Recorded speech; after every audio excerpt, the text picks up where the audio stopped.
Good evening, campers, it's me, Kieran. Today we're going to talk about monetization. It comes up in many shapes, forms and guises, but no one's truly transparent about it, and I don't particularly care, so let's talk about that. Reason why I want to make this video now is that there was some Booktube drama that got blown out of proportion, but it all centered around monetization. Now, Brian at Bookish says that he does monetize his videos and he's making sense. Steve Donahue says that you shouldn't be monetizing your channel.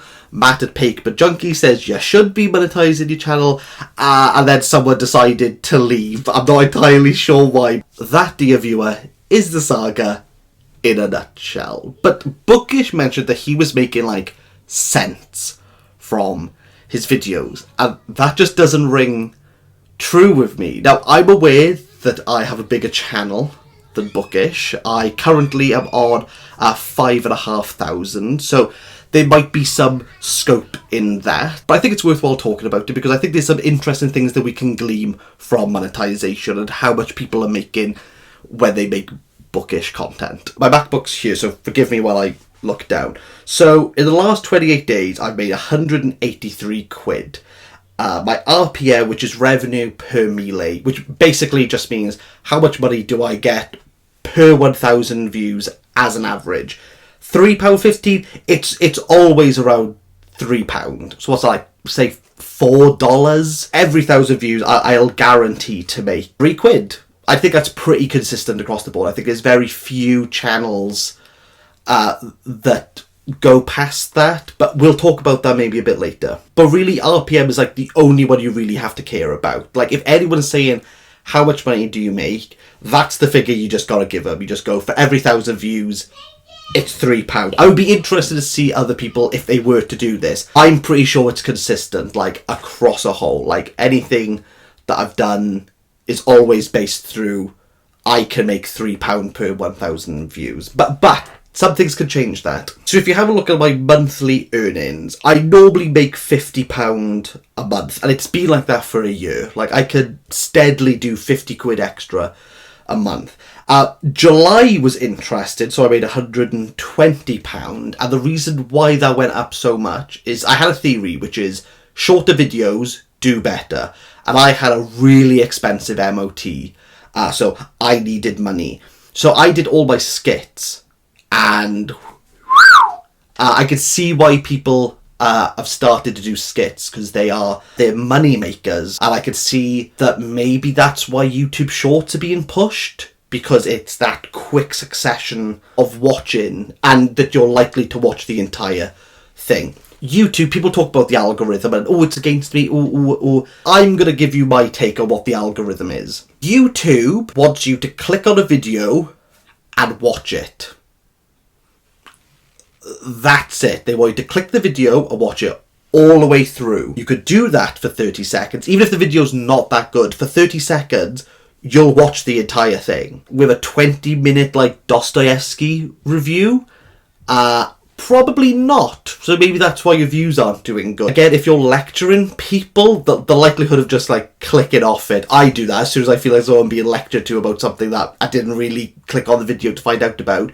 I don't watch it. Or feel as though you have some moral high ground. I bet the majority of your audience click off. We get it. Currently in August, so that's taken from the 1st of August, it's the 21st today, I've made £147.33. Now, that is in no way, shape or form, it's not, it's completely been influenced by my Satanic Verses review, which if you have a look on Top Earning Content, I made 92 quid on it. That's on 27,000 views, I think. So 27 times 3, it's roughly that. That's all you gotta do. So when you see people, you go how much money are they making? If they're hitting 20k, just expect them to be making 60 quid a video.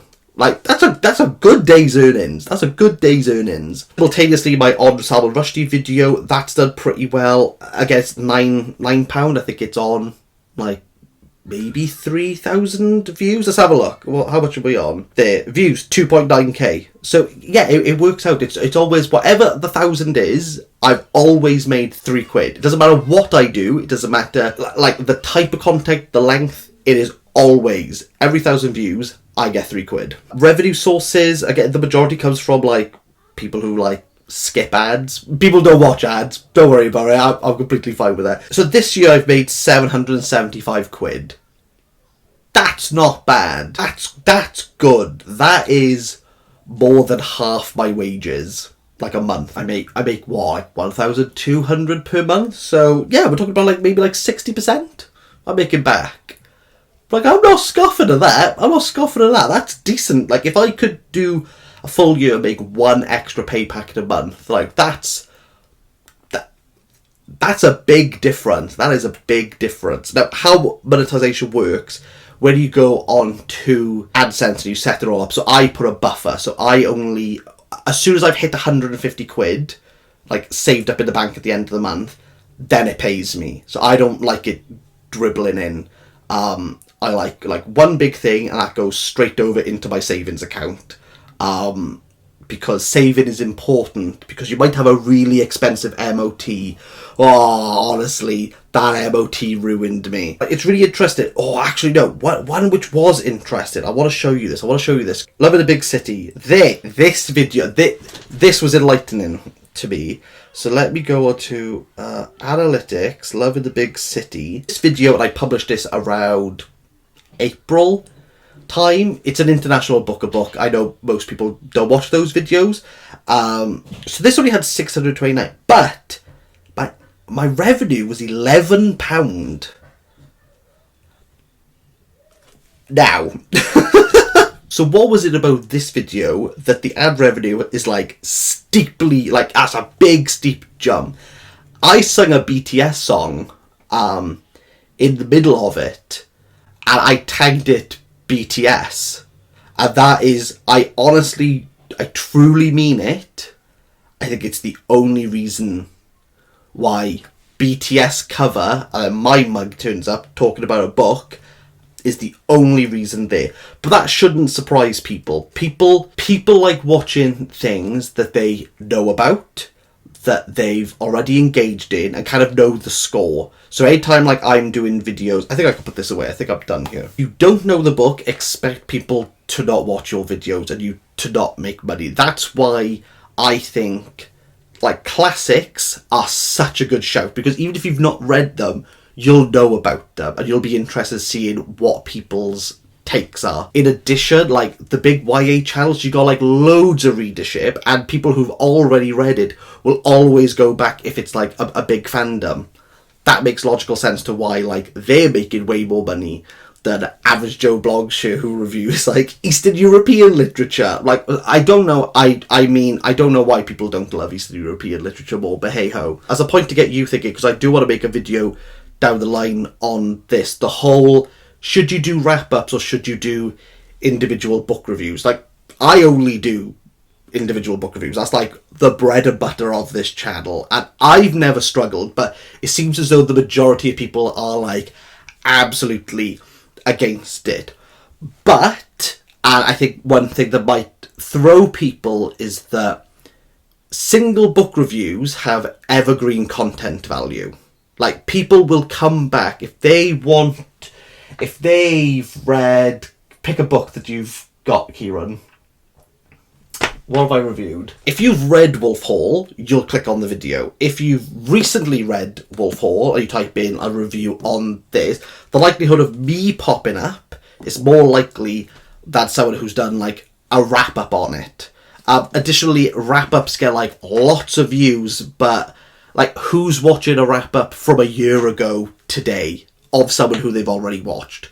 So I feel as though wrap-ups get a lot of views very quickly and maintain that, where my content, I always get comments from books I've done like 3 years ago, where people be like, oh, like, I finally found this review, like, I'd like to talk about this point, and I don't think other people get that in a certain way. Like, I'd be interested, like, if you do like wrap-ups and hauls, are people really watching your videos from like 3 years ago? Like, I'd be curious. Maybe that's an assumption I've made. But that's monetization. I make £3 for every 1,000 views, and that 1,000 views is across all the videos.